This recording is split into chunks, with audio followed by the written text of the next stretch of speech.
Hey everyone, welcome back to another video. In the last update on T-Top, I started applying black primer sealer and gray filler primer to the entire car. I highly recommend doing it this way because I was able to see how the black laid down on the car and fix the imperfections after the gray went on. The color contrast really helps seeing the coverage. I got the car outside and it looks nice and straight all over. The lines look great, and now it's time to fix those small imperfections. So here goes. All right, round two on the bodywork. Here's what I got. I had to sand all of this down past the primer, past the sealer. So I got to reseal that. Also, I've got to reseal both of my doors. So I've gotten those blocks sanded down to 180, and we're ready to prime. We're ready to seal all of that first. And then I'll come back with all of the purple markings that you see all across the car.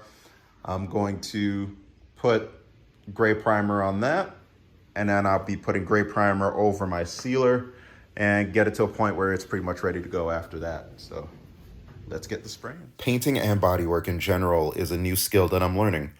I never did anything like this before. Body modifications like the flush mounted glass is only something that I would dream of or watch on some of my most favorite car shows like Texas Metal or Kindig Design.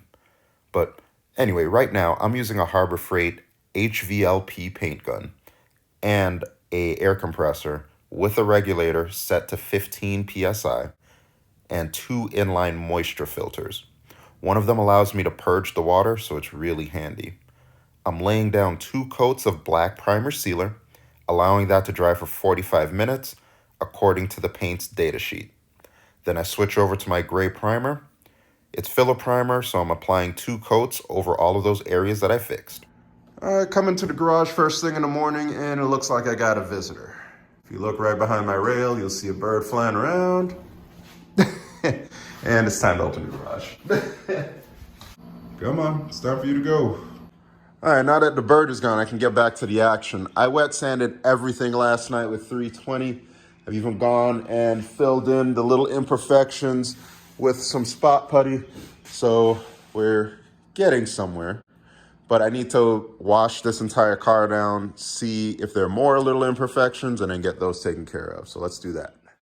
The mistake I made was not sanding every single area with 220. I was secretly hoping that the filler primer would bury the coarse sandpaper scratches, but it couldn't. Here you see me lightly spraying red Rust-Oleum paint. I'm going to use this as a guide coat. So basically I'll spray this down, and then I'll start sanding with 400 grit sandpaper. All of the areas that have red paint afterward will show me the coarse scratches and the imperfections that require either more sanding or a skim coat of body filler. Now, taking a look at this, you may wonder, hey, Bernard, what's going on here, man? You had primer over here before. And I was getting a reaction every time I laid primer down on this side of the trunk. Paint would start to peel and everything like that, and I didn't want to take any chances. So what I did was I went right down to metal, 80, 120, 150 grit. And now it's nice and smooth, but now I'm going to feather in sealer and filler to get everything to level out again, and I'll be watching it to make sure that it doesn't react.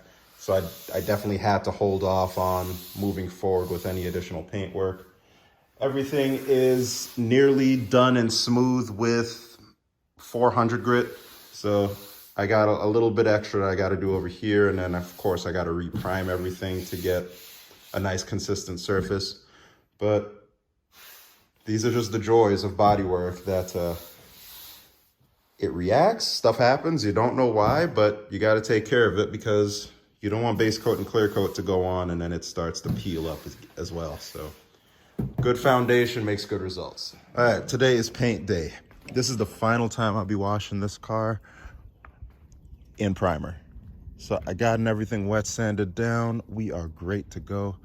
I'm gonna wash it off real quick. I got my bucket of soapy water over there. We'll get everything washed down, cleaned up, back in. I'm gonna heat up the garage a little bit more because I can see my own breath. It's about 40 something degrees right now.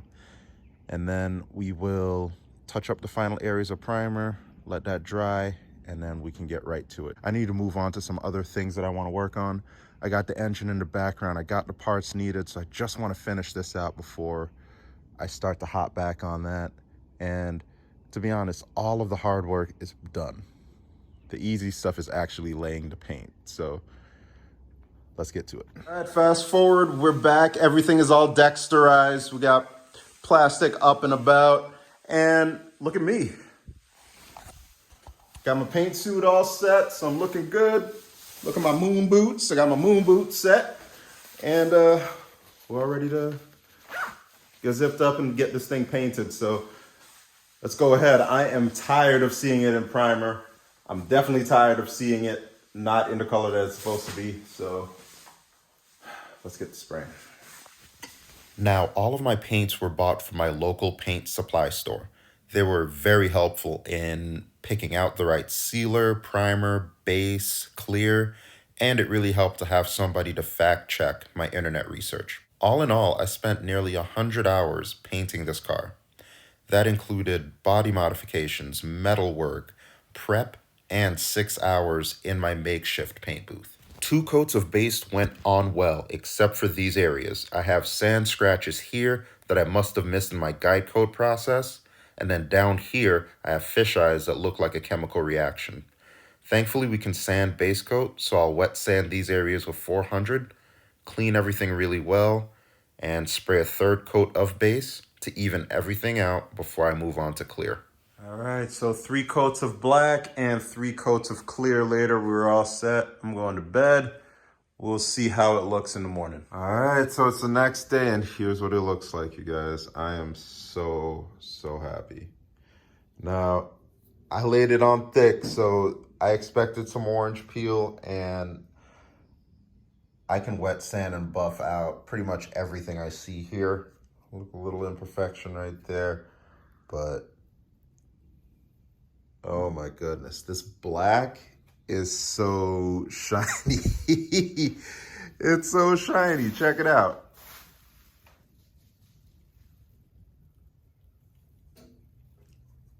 Let me get it outside. Let me hold up for a second because I took all of the plastic off, and when I was coming down here, I accidentally scuffed it, which lets me know that this clear isn't hard yet.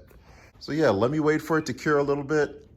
You may get to see it in this episode. You may have to wait till next time, but here it is. It's finally painted. It's all black, and I can't wait for what's next because, wait, I still got the doors. Oh man. All right, well, after the doors, we're hopping back on the motor. We're getting that other Grand National in here, and we're swapping engines. I got a few goodies that I need to go pick up for it.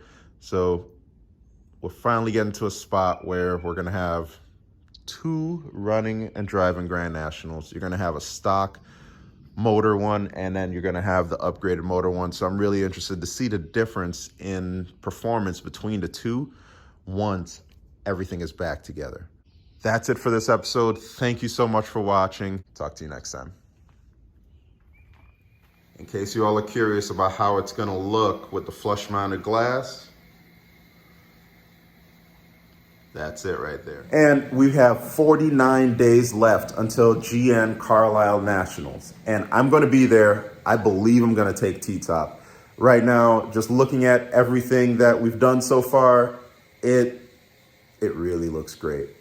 And even though the other 84 is not stock, I think just the flush mounted glass and the fresh paint, it's going to be what I take. I've got 49 days to do the interior, the tires, the weather stripping, the seals, the doors, everything else. I still gotta paint the doors. Oh man. Hopefully I'll see you all there, but thanks again for watching.